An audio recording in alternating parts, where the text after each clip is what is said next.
Hey guys, welcome back to another video lecture on Arch by NM. So as you can see on the screen, आज हम नया topic start करने वाले हैं and that is respiratory system in Pila globosa. And if you guys follow my videos, you must be knowing that we have already started with the type study of Pila globosa. That is nothing but apple snail under phylum Mollusca.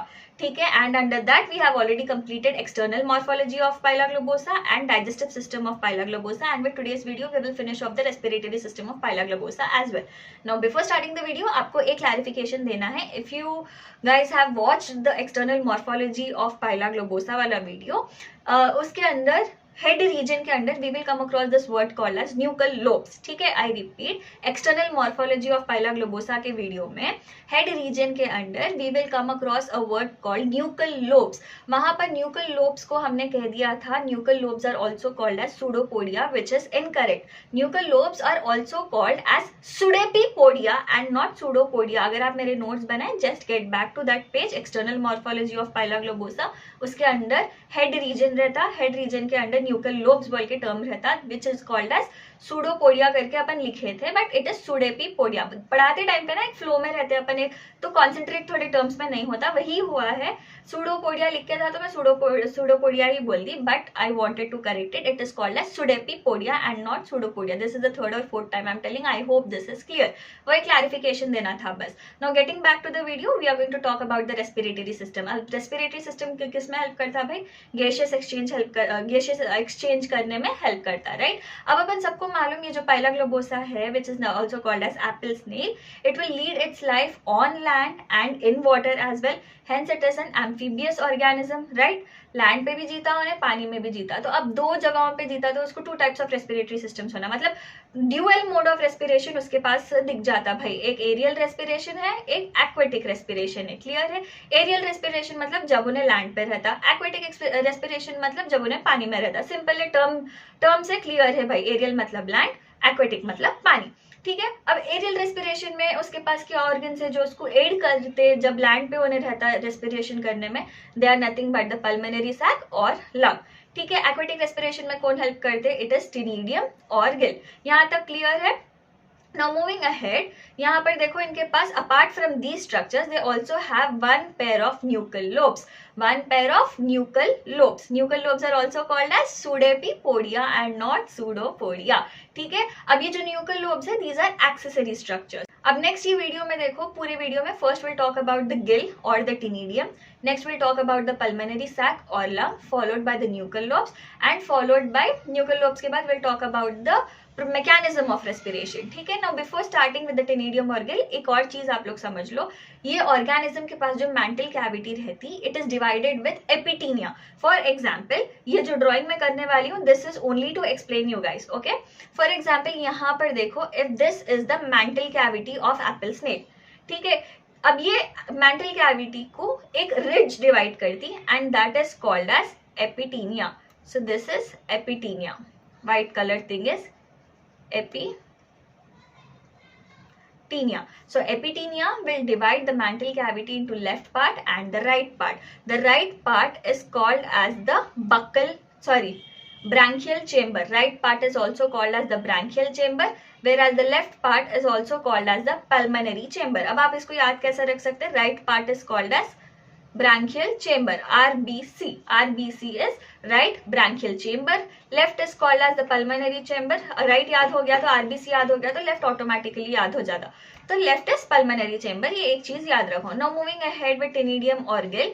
अब टिनिडियम और गिल किसमें help करता है भाई? Aquatic respiration में. Aquatic respiration में मतलब when the organism या फिर when apple snail is in water. Clear है यहाँ तक? अब यहाँ पर टिनिडियम और गिल कहाँ पर दिखते हैं ऑर्गेनिज्म में आपको? It is present in the dorsolateral wall of the branchial chamber of the mantle cavity. Mantle cavity के ब्रांकियल चेंबर के डोर्सोलेटरल वॉल में आपको ये दिख जाता है. ठीक है, नाउ दिस टिनिडियम और Gill has long series of thin triangular leaflets which are called as lamellae.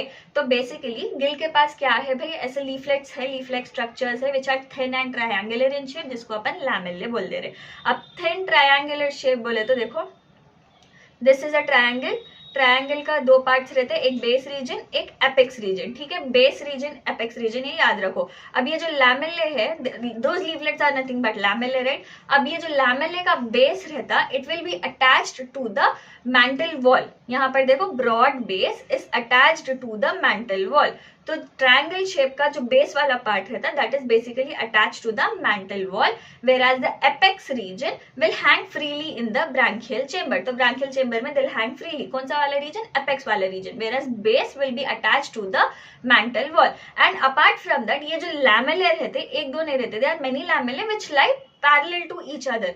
for example, देखो, if this is the mantle wall, okay, तो 1 लैमेले, 2 लैमेले, 3 लैमेले, 4 लैमेले, 5 लैमेले, 6 लैमेले, 7 लैमेले, 8 लैमेले, ऐसा अरेंज रहते भाई। काउंटिंग पर मत जाओ, बट उनका अरेंजमेंट देखो, they are parallel to each other and the broad base is attached to the mantle wall, whereas the apex will hang freely in the branchial chamber।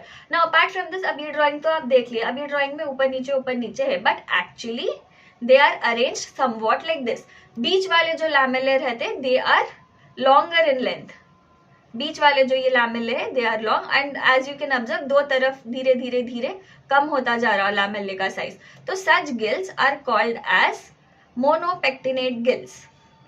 So it is a monopectinate gill. इनके पास कौन सा गिल रहता, कैसा गिल रहता बोलते हैं, it is a monopectinate Gill, क्योंकि उनके लैमेले के साइजेस एज वेरिंग, सेंट्रल लंबे रहते हैं एंड कोने वाले छोटे रहते हैं। क्लियर है। Now these are the triangular leaves जिसको अपन लैमेले बोल दे रहे। एंड अपार्ट फ्रॉम दैट, ये जो मैंटल वॉल है जिसको इन लोग अटैच हो रहे, it is called as the ctenidial axis.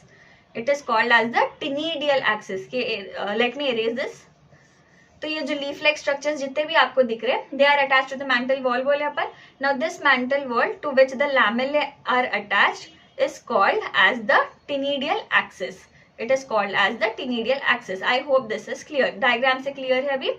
Now moving ahead, the line of attachment which is nothing but the wall of the mantle is called the tenidial axis। वो अभी अपन देखें। Now this tenidial axis is provided with efferent blood vessels and efferent blood vessels। efferent blood vessels, efferent blood vessels किसके पास है भाई, टिनिडियल axis के पास है, ठीक है। अब efferent blood vessel will carry the deoxygenated blood and the efferent blood vessel will take away the oxygenated blood। तो basically Gill है, किस में हेल्प कर रहा है, रेस्पिरेशन में हेल्प कर रहा है। तो बेसिकली जो भी ब्लड और डीऑक्सीजनेटेड ब्लड आ रहा गिल के पास, वो ऑक्सीजनेट होता। अभी डीऑक्सीजनेटेड ब्लड कौन ला रहा है भाई, एफरेंट ब्लड वेसल ला रहा है। नाउ बीवी stands for blood vessel, okay, confuse नहीं होना।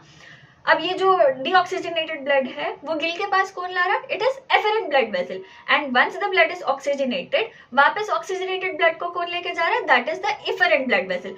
Late us get back to this lamellae वाला part, that leaf like structure, thin triangular leaf like structure which is called as lamellae. If you observe one lamellae, एक lamellae का right side रहता, left side रहता, ठीक है। Right side is small when compare to the left side, ठीक है। Left side is longer and the right side is small। Now the right side will receive blood from the ABV। ABV stands for efferent blood vessel। तो right वाला क्या कर रहा है, it is receiving blood from the efferent blood vessel, and the left one from the left one the blood will go into the efferent blood vessel। अब एक चीज यहाँ पे कंफ्यूज नहीं होना, ABV and EBV nothing but efferent blood vessel and efferent blood vessel कहाँ पर है, हम लोग टिनिडियल एक्सिस में है, ठीक है। तो जो भी ब्लड रहता है दैट इज डीऑक्सीजनेटेड ब्लड, जो एफरेंट ब्लड वेसल से आता है, that will enter the right side of each lamellae, and once it gets oxygenated it will travel to the left side, and from the left side the blood will enter into the EBV that is nothing but efferent blood vessel. इसीलिए the right part of the lamellae is also called as afferent side, efferent side, क्योंकि that will take the blood from the efferent blood vessel, and the left side is also called as the efferent side, क्योंकि it will give blood to the efferent blood vessel। clear है, two sides of lamellae, right? So that was all about tenidia or gill। next we are going to talk about pulmonary sac or lung। अजान हो रही, 2 minute रुक जाएंगे, we'll get back to this part again। right, so we just finished talking about tenidia or gill। now we are going to talk about the pulmonary sac or lung। ठीक है, ये ज्यादा बड़ा नहीं है, बहुत छोटा है। नाउ दिस पल्मोनरी सैक और lung, if you observe, it is a closed cavity, basically it looks like a bag. So it is a closed cavity like a bag. अब ये कहाँ पर दिखता, okay, right side of the mantle cavity we know it is called as the branchial chamber, वहां पर टिनिडिया है। अब pulmonary sac कहाँ पर रहता, पल्मोनरी चेंबर में, which is left side of the mantle cavity. Now that is what it is telling। Now this pulmonary sac hangs from the dorsal wall of the mantle cavity। Cavity add कर लो यहाँ पर, of the mantle cavity in the pulmonary chamber of the mantle cavity. Now the dorsal wall is pigmented. The dorsal wall of the pulmonary sac or lung is pigmented, whereas the ventral wall is creamy white in color. The walls are highly vascular and muscular. Highly vascular matlab the walls of the pulmonary sac are richly supplied with blood vessels and they are highly muscular. So that was all about pulmonary sac or lung. Next we are going to talk about nuchal lobes, which are also called as pseudepipodia, right? Now these are present one on either side of the head. तो head के right side में, left side में आपको pseudepipodia दिख जाता है. That means they are one pair. Okay जी. Now they are highly contractile structures and form elongated funnels or tubes or siphons during respiration for entry and exit of the water. तो respiration के time पे ये nuchal lobes किस में help करते हैं? Siphons या फिर funnels या tubes फॉर्म करने में हेल्प करते हैं, जिसके थ्रू water enter और exit हो सकता. ठीक है, क्लियर है? Now we'll talk about the mechanism of respiration. First we are going to talk about the aquatic respiration. Aquatic respiration कब होता है? लॉजिकली सोचे तो पानी में है जब होता है, राइट? एक्वेटिक रेस्पिरेशन के टाइम पे देखो, द एनिमल एज इन अपना स्नेल. तो ये जो स्नेल रहता है, इट इज फुल्ली एक्सपैंडेड, बिंदास रहता है एकदम. Head and foot are fully extended. तो इट मतलब एक्सपैंडेड है, खुला है, बिंदास है पानी में. ठीक है. अब ये जो NL है, that stands for nuchal lobes. Now these nuchal lobes will form channel like structures. Respiration में हेल्प करने के लिए ये जो न्यूकल लोब्स या फिर न्यूचल लोब्स है, they form channel like structures and water will enter through the channel of the left nuchal lobe. तो लेफ्ट वाला न्यूकल लोब है, राइट वाला न्यूकल लोब है, अपन को मालूम. तो जो पानी रहता, that will enter through the channel of the left nuchal lobe and then water first comes in contact with the osphradium. अब ये osphradium किस में हेल्प करता है? to test the nature of the water. तो बेसिकली फर्स्ट क्या हो रहा भाई, न्यूकल लोब्स जो है स्नेल के चैनल्स बना ले रहे. अब लेफ्ट वाले न्यूकल लोब से पानी एंटर हो रहा. पानी एंटर होते ही first it is coming in contact with the osphradium. Now the osphradium किस में हेल्प कर रहा है? It will help to taste the nature of the water. Now the water once reaches the osphradium, it will move आगे and it will cross over the epitaenia. तो mantle cavity में जाके it will cross over the epitaenia and it will enter the branchial chamber. ठीक है. Branchial chamber में जाने के बाद वहां पर क्या है? टिनिडियम है, that is nothing but the gill. It will bathe the Gill.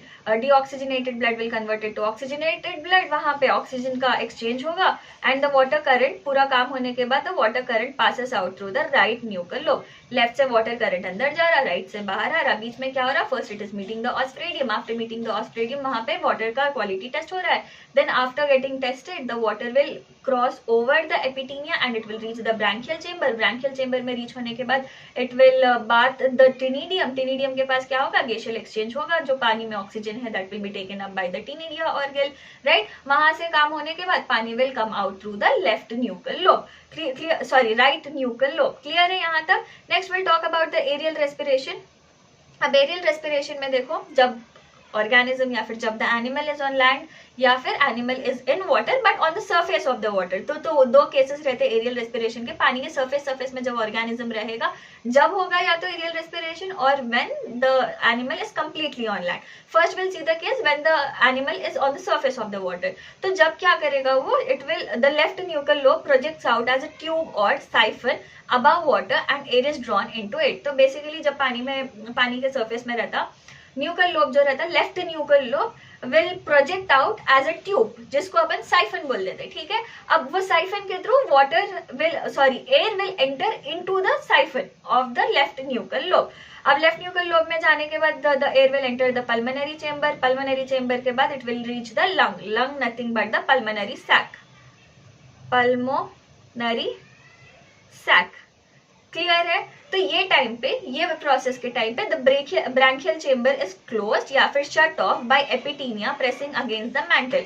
For example, if this is the mantle cavity, white colour का रहेगा भाई एपिटीनिया. अब ये एपिटीनिया क्या करेगा? वो जाकर मेंटल कैविटी को ऐसे टच कर जाएगा ताकि the branchial chamber is closed, ताकि जो भी हवा अंदर जा रही that doesn't reach the branchial chamber. So basically what is happening, कैसा रेस्पिरेशन हो रहा है when the organism is on the surface of the water? Firstly the nuchal lobe will project out a tube which is called as siphon.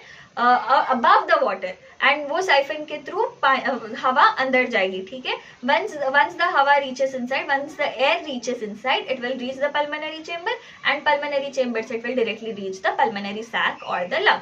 इस time पर क्या होगा, branchial chamber closed रहेगा with the help of epithelia pressing against the mantle. Clear है. Next देखो, when the organism is on the land. Second case, when the organism is on the land, no siphon is formed. Siphon formation कुछ भी नहीं होगा. Air जो रहेगी that will directly enter the lungs. It will directly enter the lungs. No siphon is formed when the organism या फिर when the animal या फिर when the snail is on the land. तो अब ये रेस्पिरेशन मेंटेन करने के लिए, to maintain in and outflow of the air, the alternate relaxation and expansion of pulmonary sac will take place. तो pulmonary sac का रिलैक्सेशन एक्सपेंशन होगा ताकि हवा अंदर बाहर इजीली कॉन्स्टेंटली होते रहे. So that was it for today's video. यहाँ पर respiratory system of Pila globosa खत्म होता है. सो इसी के साथ respiratory system of Pila globosa भी खत्म. नेक्स्ट वीडियो में सर्कुलेटरी सिस्टम स्टार्ट करेंगे. Stay tuned for another video. If you have any doubt, you can let me know in the comment section below, और you can DM me on my Instagram handle, that is